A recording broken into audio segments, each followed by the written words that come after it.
Bernard de Montréal. La genèse du réel. Chapitre 56.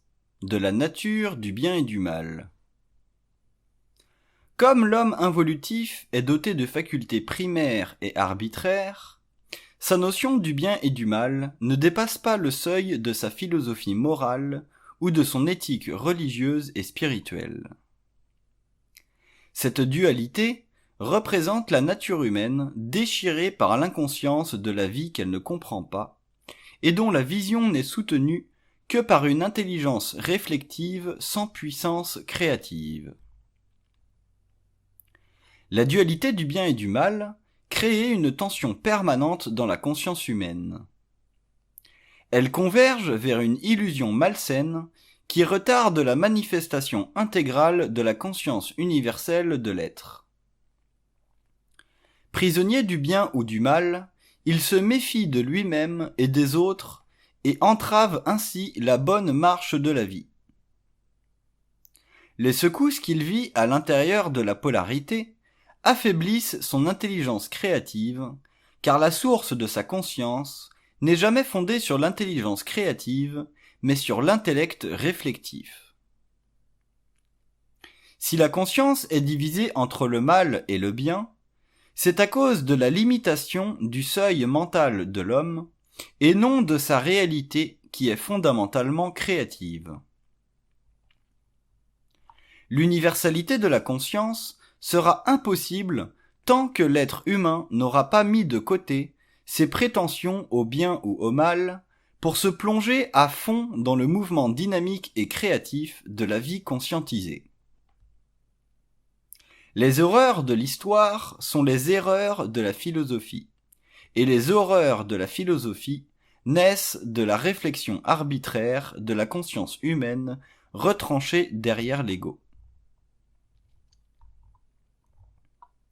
La moralité fut nécessaire au cours de l'involution, car l'homme ne possédait pas les moyens créatifs pour comprendre, dans le gouffre de sa conscience endormie, le mystère de la vie et de la mort.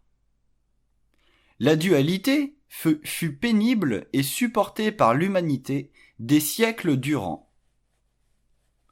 L'évolution de la conscience supramentale créera un pont entre l'inconscience de l'homme et sa nature universelle. Cette grande époque fera ressortir du psychisme humain la puissante force créative de sa pensée libre du connu, libre du mal et du bien. Cela lui permettra de reconnaître que la vie réelle ne peut être fondée sur le discours du mal et du bien, mais sur la puissance créative du double lumière, qui nourrit la conscience au-delà des frontières psychologiques de son moi planétaire, primitif et ignorant. L'être humain est à un tel point prisonnier de la dualité du mal et du bien, que la totalité de sa conscience repose sur l'inévitable tension qui en résulte. Celle-ci le laisse ainsi seul avec ses questions de moralité, qui ne représentent en fait que le déséquilibre psychologique de son moi face à la grandeur infinie de sa conscience réelle, dont il ne connaît que les reflets astralisés et planétaires. Il fut tellement appauvri dans sa conscience involutive que sa lutte pour la détermination de l'équilibre entre le bien et le mal est devenue, au cours des millénaires, la raison d'être de son intelligence. Il est devenu agent civilisateur d'une planète où les êtres ne peuvent répondre que partiellement à une dualité dont les mécanismes deviennent de plus en plus aberrants. L'évolution de la conscience transformera l'homme en un être unifié, rempli de son intelligence créative, où les notions du bien et du mal auront été remplacées par l'expression constante et permanente de l'acte créatif. Cette nouvelle condition de vie libérera l'homme du besoin psychologique de se soumettre à une déformation séculaire. Il protégera la nature grandiose de sa conscience, enfin libérée de la dualité, qui fragmente la personnalité en une forme d'expression de conscience planétaire astralisée. La soumission de l'homme à la dualité du bien et du mal est responsable de la dislocation psychologique de son moi et de l'intériorisation de ses facultés psychiques. Ces dernières furent bloquées par son manque de vision intégrale du processus de vie et de conscience. À la fin du cycle involutif, l'être humain ne représente que l'écorce superficielle d'un arbre sans racines. La vie moderne ne reflète plus la vision interne de la réelle conscience, puisqu'elle a perdu la lumière nécessaire à la compréhension des mystères. La dualité du bien et du mal a déformé le réel, car elle repose sur l'impression psychologique de l'homme face à sa réalité sociale, religieuse et spirituelle involutive. L'ordre universel se situe au-delà de la vision des valeurs de la conscience purement planétaire et subjective. Comme il surplombe l'ignorance humaine, l'ère nouvelle s'y ralliera pour finalement mettre un terme à la définition philosophique de l'acte dualisé. Une fois l'acte ou l'action conscientisée, l'homme nouveau se servira de l'énergie créative pour maintenir ferme le pont entre l'invisible et la matière. La notion du bien et du mal a déformé la réalité fondamentale de l'homme en lui imposant une conception dualiste de la vie planétaire. Cette condition l'a réduit à vivre en quête d'une qualité de vie qui ne pouvait être obtenue dans le cadre d'une hiérarchie de valeurs en contradiction, qui déchirèrent la fabrique délicate de sa conscience. Il fut plongé dans un marasme et un désordre psychologique. Comme ce désordre est devenu de plus en plus grand au cours des millénaires d'involution progressive, il est aujourd'hui aussi loin du réel qu'il l'était au début des civilisations, car le lien universel a toujours été manquant dans la composition de son réel. La polarité du bien et du mal devint la seule forme d'énergie possible qui le poussait dans cette lutte incessante où sa vie se déroulait comme un film déjà exposé dans le laboratoire cosmique de la mort. Cette condition de vie changera avec l'évolution de la conscience et la naissance de l'homme nouveau. Ce dernier ne connaîtra plus l'abus des formes et des archétypes astraux contre son mental, et sa conscience sera libérée de la dualité. Nouvellement éveillé à la réalité de lui-même, il ne vivra plus par rapport à quelque symbole que ce soit. Son intelligence sera fertile. Elle percevra l'astral de toute forme pensée. Sa liberté psychologique sera totale, et sa liberté psychique grandira jusqu'à ce qu'il fasse descendre le pouvoir sur Terre par l'intégration de l'énergie de son double. Il comprendra que sa vie ne dépend de rien d'autre que de lui-même, dans la mesure où il lui sera possible d'en intégrer l'énergie. Selon le niveau d'évolution de l'être, l'intégration sera plus parfaite et plus grande, et ainsi, l'homme intégral fera face à une autre dimension du réel, concrétisée dans la matière, car il aura atteint un niveau de maturité égal à toute intelligence active sur les plans subtils de la mort. Voilà qui marquera la naissance d'une intelligence universelle qui s'étendra au-delà des limites raciales et des conditions historiques. L'individualité réelle et créative primera et l'homme nouveau n'aura plus de maître au-dessus de lui, ni sur le plan matériel, ni dans les sphères.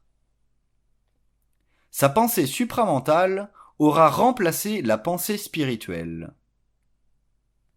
Sans limite mentale, il pourra explorer l'infinité et lui donner une forme qui conviendra à sa sensibilité et à la grandeur de sa fusion.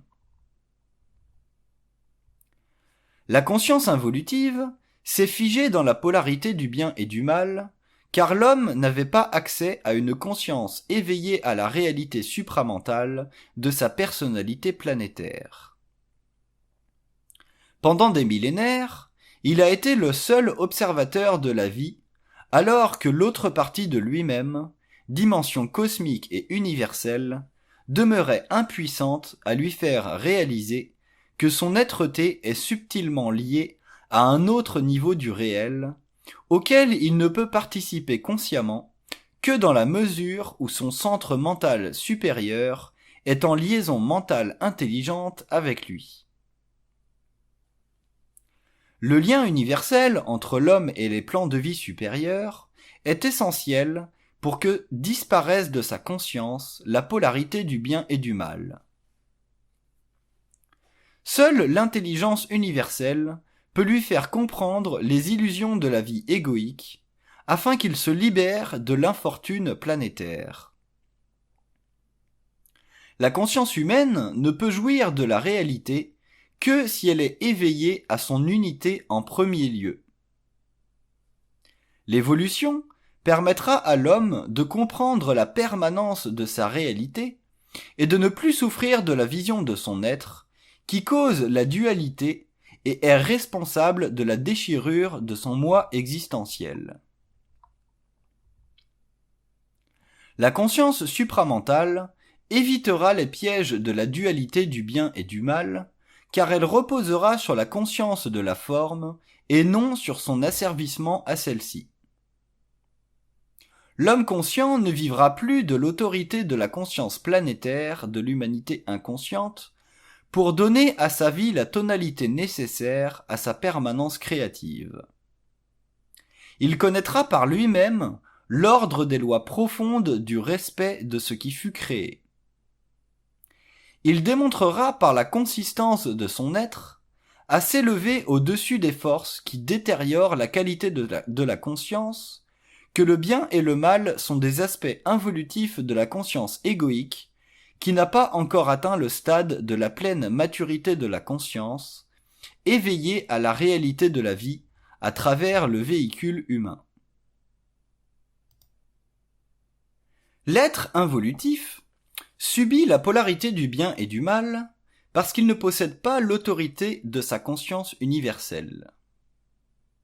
Cette soumission le force à se plier à une relativité dont le déterminisme historique l'englobe, puisqu'il perd de vue la totale intégration de sa conscience. Il ne vit que par rapport à la qualité autoritaire d'un jugement socio-historique qui supporte les forces dominantes de sa civilisation, spirituelle ou temporelle. Par sa conscience extralucide, l'homme coupera ses liens émotifs avec l'autorité patriarcale des formes du bien ou du mal, et se plongera dans la synthèse de la conscience créative, qui se situe bien au-delà de cette polarité psychologique et psychique, issue de l'ignorance et de l'inconscience de l'involution. L'homme intégral vivra au-delà du bien et du mal, car sa réalité sera manifestement intégrée. Son ego ne connaîtra plus l'alourdissement psychologique de sa conscience, ses actions et ses pensées auront été élevées au-dessus de la conscience expérimentale de l'ego planétaire involutif. À cause de l'ignorance profonde des lois de la conscience, celui-ci avait dû substituer l'intégralité de son moi à la fragmentation psychologique de son identité.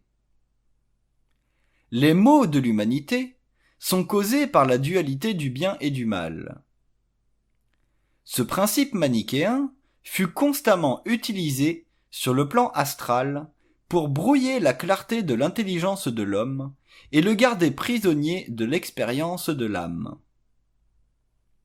Ce phénomène jouit d'un voile tellement occulte que seul le démantèlement de ce temple à double colonnade pourra libérer l'homme du pouvoir occulte des sphères sur sa conscience.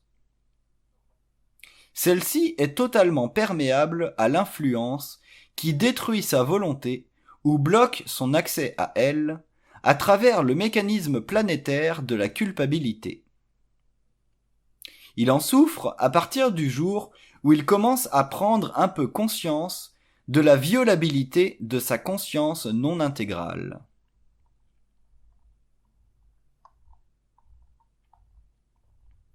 L'évolution établira une conscience nouvelle, d'où jaillira le pouvoir de l'homme, reconnaissable à la commande que ce dernier aura sur les forces occultes de la vie. Ainsi, s'établira une nouvelle forme de vie mentale, dont la source sera parfaitement unie au véhicule humain, selon le niveau d'évolution de son propre psychisme.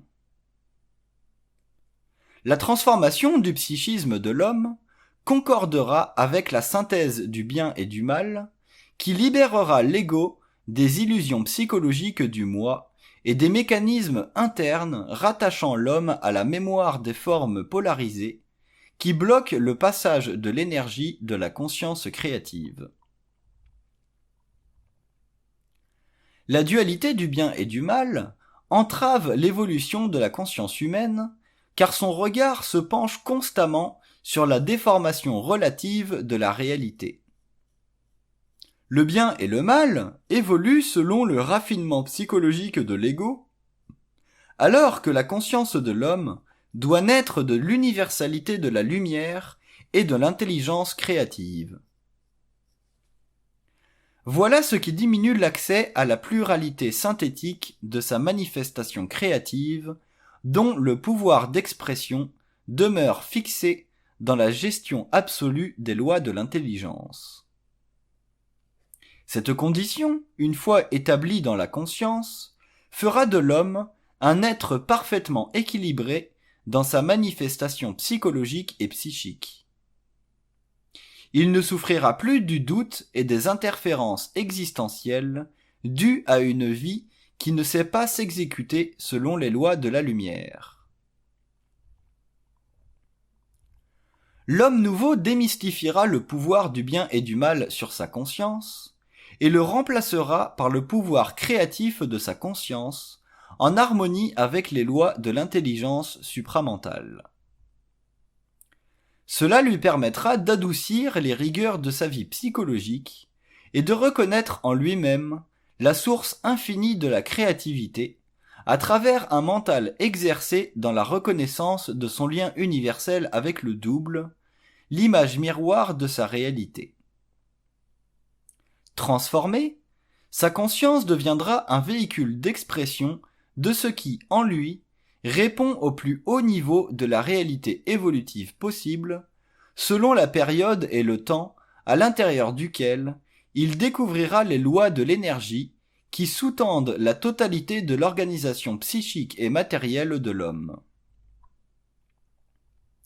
Né à nouveau à la conscience de sa source, l'homme nouveau se refusera à jouer le jeu de l'involution, qui fut la cause de sa souffrance et de son aliénation contre lui-même, au profit du pouvoir astral qui lui fermera les portes de sa propre réalité.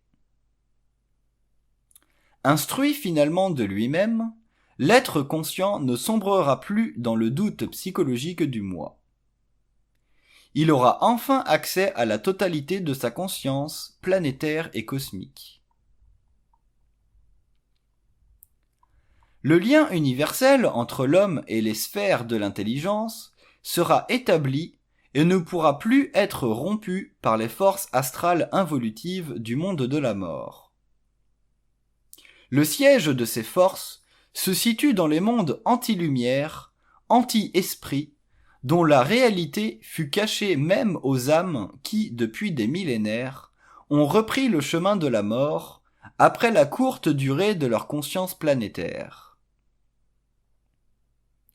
L'homme nouveau immortalisera sa conscience et ne pourra plus souffrir d'être seul dans la vie en évolution, car la fusion de sa conscience mettra un terme final et absolu à l'expérience de l'âme au profit des dominations qui trônent derrière le voile de la matière. Comme l'homme sera libre à tous les niveaux de sa conscience évolutive, ce sera la fin de l'homme existentiel. Mais cette liberté de l'homme, qu'il a toujours entrevue mais jamais réalisée, dépendra profondément de sa capacité à dépasser les limites du connu pour se libérer des forces intérieures qui ont prise sur son psychisme. Celles-ci forcent l'être à se comporter comme un animal intelligent au lieu d'un être de lumière dans une enveloppe charnelle dont il devrait disposer à volonté. La marque tragique, écrite dans le front de l'homme involutif, est celle de la dualité du bien et du mal, qu'il dut supporter pour extraire de son expérience les aspects les plus élevés et les plus décevants de sa nature incomplète. L'homme intégral ne participera plus à cette archaïque conscience que fut celle de l'homme sans conscience créative. Comme la science mentale de la nouvelle époque le libérera, son seul souci planétaire sera celui de ne plus appartenir à une race prisonnière d'elle-même. Sa liberté nouvelle lui fera réaliser que l'évolution de la Terre ne peut être à la mesure de l'involution et de ses forces, car l'homme porte en lui-même une trop grande puissance pour se la voir si cycliquement dérobée. Il se vêtira de la lumière dont il est mentalement issu, au-delà des contraintes historiques imposées à la conscience humaine mondiale à travers les innombrables tragédies de l'humanité en quête de liberté.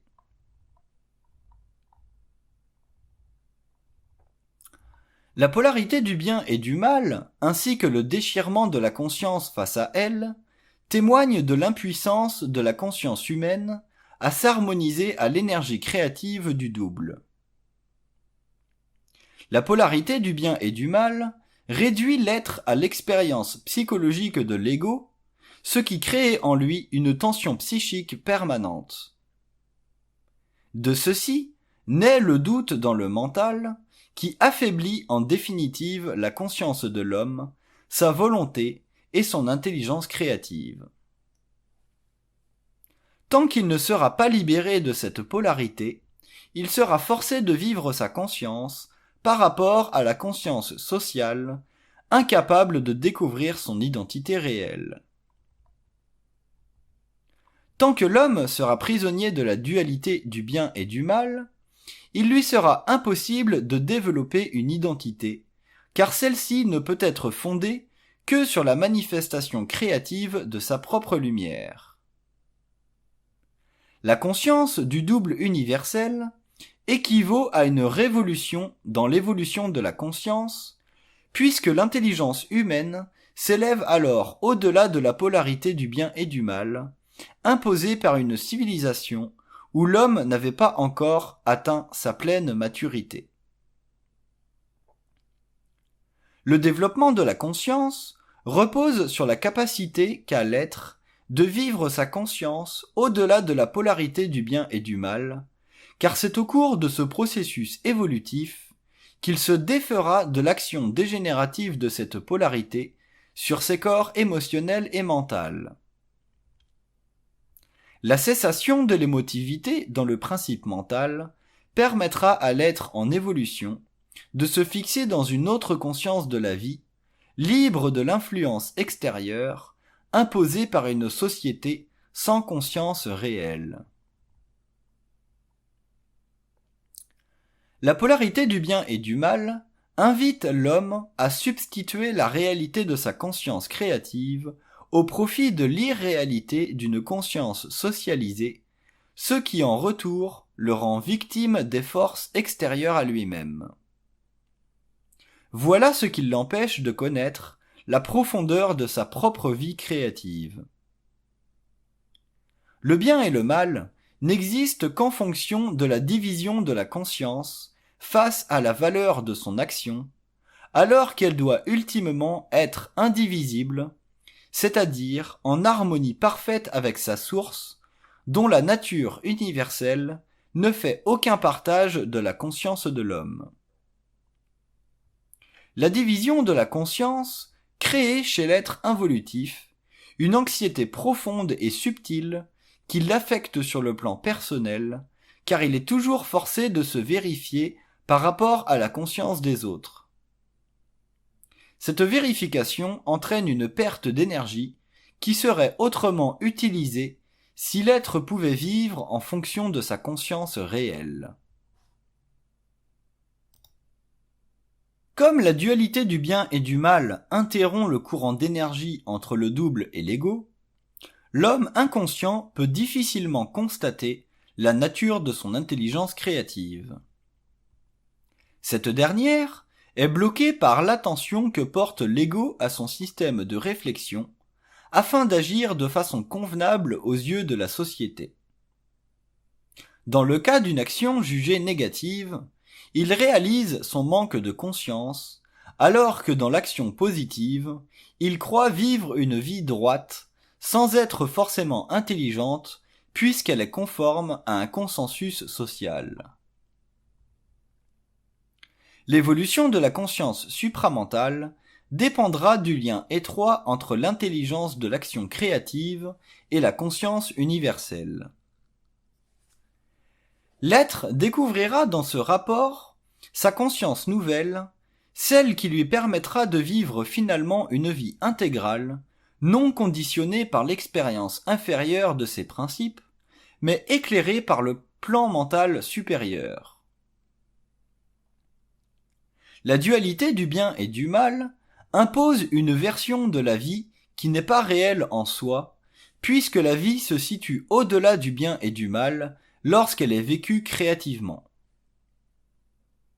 Avec l'avènement de la conscience supramentale, cette dualité disparaîtra de la conscience humaine éveillée, car l'être la vivra en fonction de l'universalité de sa vie mentale.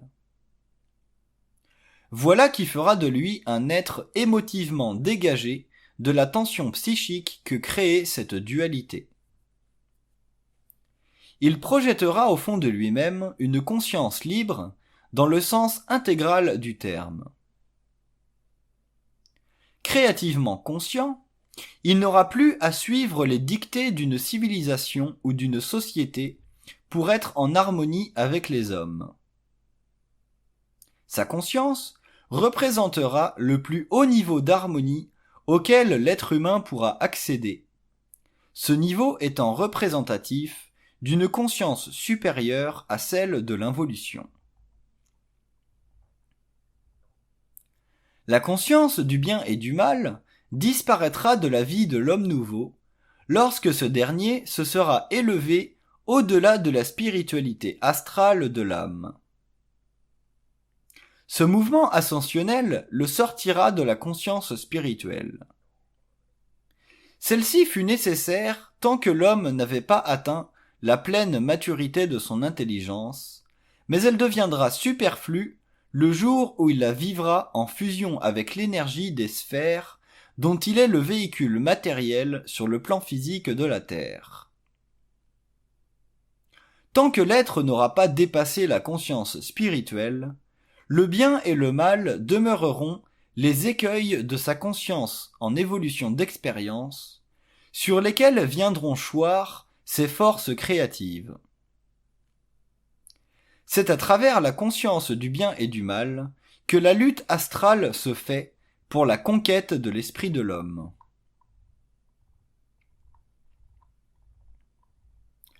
Plus la civilisation évolue, plus le bien et le mal deviennent sujets à des conditions polarisées. Le jour vient où l'homme ne saura plus différencier l'un et l'autre à cause de la sophistication de son mental inférieur qui fera du bien un mal et du mal un bien. Cette polarité subtile se fait déjà sentir dans le monde aujourd'hui et l'on peut facilement voir que certains maux sociaux ne peuvent être éliminés car cela créerait un plus grand mal. La cessation de la pollution industrielle entraînerait de très nombreuses pertes d'emplois par exemple. Dans un même sens, un certain bien devient onéreux pour les nations occidentales, comme l'aide mal dirigée aux pays sous-développés, là où les officiels crapuleux prennent avantage d'une aide extérieure pour s'enrichir personnellement. Lorsque l'homme sera dans son intelligence créative, la polarité du bien et du mal deviendra tellement évidente à sa conscience qu'il ne pourra plus jouer le jeu de la stupidité involutive. Bénéficiant d'une conscience intégrale, l'être universel ne vivra plus sa vie à partir de l'émotivité de la vie, car celle-ci maintient la polarité du bien et du mal, et tant qu'il n'aura pas atteint un autre niveau d'évolution, cette polarité demeurera la cause de sa grande vulnérabilité. Tant que l'être est réduit à subir cette polarité, sa conscience est impuissante à construire un pont entre l'intelligence créative universelle et l'intelligence des sens. L'ego se voit de plus en plus cerné, aveuglé par une existence qui ne débouche sur aucune réalité liée à l'origine de son essence. La vie demeure une expérience pénible au-delà de laquelle il n'y a que la mort illusoire qui réintroduit l'âme au royaume de l'astral. Comme le développement de la conscience intégrale forcera l'homme à regarder la polarité du bien et du mal d'un point de vue extérieur à l'ego, il ne sera pas lui-même impliqué dans cette polarité, puisqu'elle fait partie seulement de la conscience involutive. Désengagé, il sera amené graduellement à se dissocier de cette polarité. Il lui sera alors facile de comprendre pourquoi le bien et le mal sont des pôles de sa conscience, c'est-à-dire des facettes extrêmes de la conscience psychologique de l'ego, qui trahissent la réalité universelle de l'homme et l'empoisonnent afin de mieux le garder prisonnier d'une forme d'illusion servant à restreindre son intelligence créative de la vie. Tout ceci fait partie de l'activité astrale à travers l'homme. Il est dans l'intérêt des forces astrales de restreindre la vision de l'homme, car sa condition planétaire doit être à tout prix maintenue, ainsi pour que les forces de la mort persistent dans leur évolution à ses dépens. Le bien et le mal ne représentent pas seulement des aspects polarisés de l'action, mais aussi une emprise psychologique sur le mental et l'émotif de l'homme. Cette emprise lui enlève le peu de liberté qu'il pourrait connaître s'il avait dépassé l'anxiété interne que crée cette polarité lorsque l'être a l'impression d'en violer les principes. L'homme nouveau vivra au-delà du bien et du mal, car sa conscience reflètera l'universalité de son intelligence et non la relativité morale et historique du bien et du mal. Tant que l'homme n'aura dépassé cette polarité, sa conscience demeurera infirmée par le passé, car ce dernier projette constamment dans la conscience humaine sa présence retardataire. Le passé coexiste avec le bien et le mal. Sa mémoire est la toile de fond contre laquelle la conscience involutive mesure son état de vie intérieur et moral. Supprimer la polarité du bien et du mal se fera quand l'homme nouveau apprendra à vivre dans un présent convenant de façon permanente à sa conscience intégrale. La conscience étant la vie de l'homme, plus elle est créative, plus elle doit se manifester dans le temps de la vie. Mais comme la polarité du bien et du mal le retient constamment dans le passé, l'homme involutif perd de plus en plus contact avec sa réalité, qui ne peut se manifester que dans l'instant même de la vie en évolution. Le bien et le mal traduisent l'inconscience de l'homme, et son lien avec elle est à l'origine de la diminution de son intelligence créative. Celle-ci dépend du rapport entre le double et l'ego, et ne peut être conditionnée par la vision planétaire et inconsciente des lois de la forme. La forme pensée subjective a un tel pouvoir sur la conscience humaine que l'être involutif n'a pas encore réalisé jusqu'à quel point elle conditionne son état de vie inférieur. La pensée de l'homme nouveau sera créative, libre de la psychologie de l'ego, car ce dernier bénéficiera d'une pensée qui le dégagera du conditionnement social auquel elle est vouée tant qu'elle n'a pas atteint un plein niveau de maturité et de développement créatif. Le bien et le mal interviendront dans la conscience de l'homme involutif pour mettre en échec sa conscience astrale tant qu'il n'aura pas atteint un niveau supérieur de conscience, lui permettant de vivre en fonction d'une intelligence en fusion créative, régie par les lois de l'esprit et non par les lois de l'âme. Mais avant que l'être ne passe à ce stade de l'évolution, il devra comprendre que la force universelle de toute conscience ne peut vaincre ses appétits inférieurs que dans la mesure où il prend totalement possession de son état intérieur, en raison du savoir profond qui éclaire toute conscience universalisée par la lumière au-delà de la forme polarisée du bien et du mal. La polarité détourne le regard de l'homme des plus hauts plans de vie qui constituent en eux-mêmes une suprême dévotion à la vie créative. Dans un tel cas, il est évident que l'être n'a plus à perdre de l'énergie dans la polarisation psychologique de l'ego. Il plonge profondément dans le mouvement créatif de la vie, qui n'attend plus le jugement psychologique de l'ego involutif sur la nature de son action. Il vit du pouvoir créatif de l'ego lumière, qui cherche à établir sur le plan matériel une parfaite balance entre les forces de vie et les forces de mort.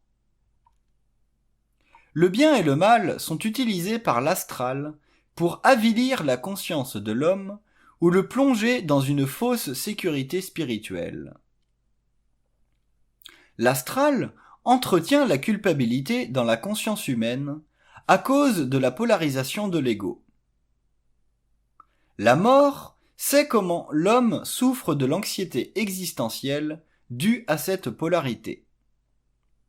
Elle utilise pourtant tout son pouvoir pour la garder vivante dans la conscience à travers les formes pensées subjectives et colorées.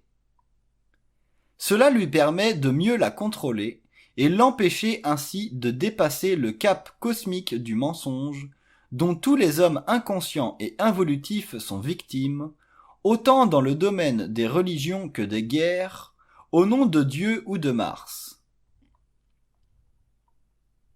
Les forces spirituelles de la Terre ont utilisé à travers les âges la polarité du bien et du mal pour confronter l'homme à lui-même, alors que ce dernier était absolument inconscient des lois de l'esprit ou de la pensée.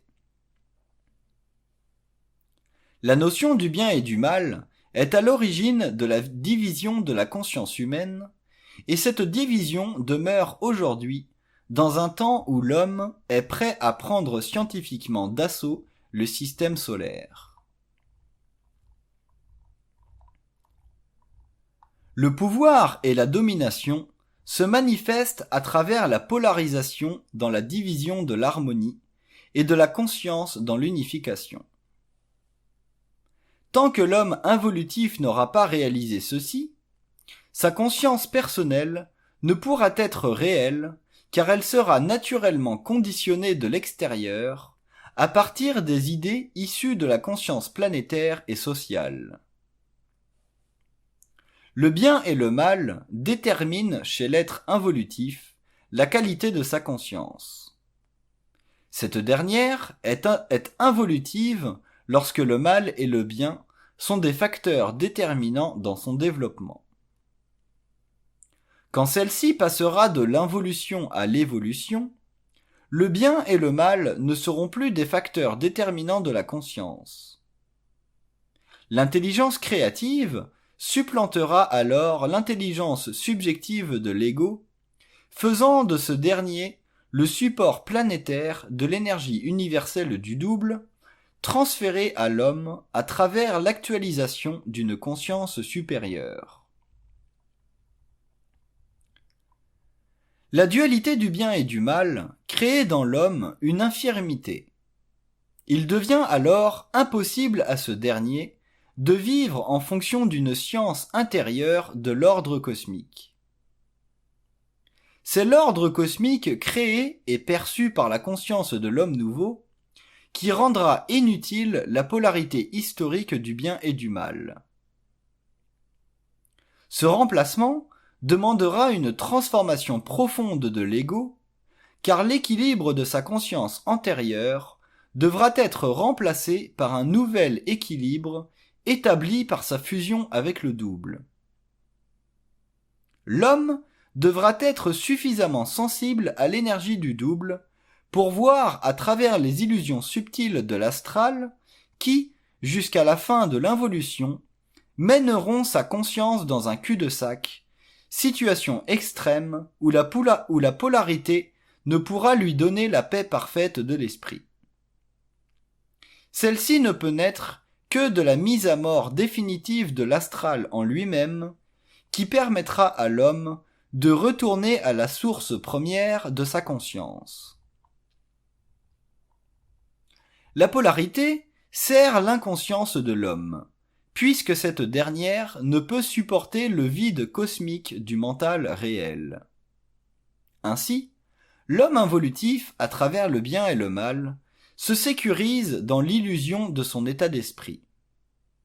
Cette illusion sert assurément le plan astral, car tant que l'être n'aura pas atteint une pleine conscience, il ne pourra bénéficier d'une vie créative, libre du déchirement que crée la dualité. La conscience du bien et du mal fait partie de l'involution de la conscience humaine. L'évolution en sera totalement libre quand l'homme nouveau ne réfléchira pas à son action égoïquement, puisqu'elle sera créative, c'est-à-dire née de sa lumière, et non de la manipulation de l'ego. L'ego planétaire inconscient ne connaît qu'une conscience socialisée, réduite au pouvoir de l'impression extérieure sur elle-même. Cette condition l'invite naturellement à subir la dualité, car elle représente le jugement d'une société sur l'action.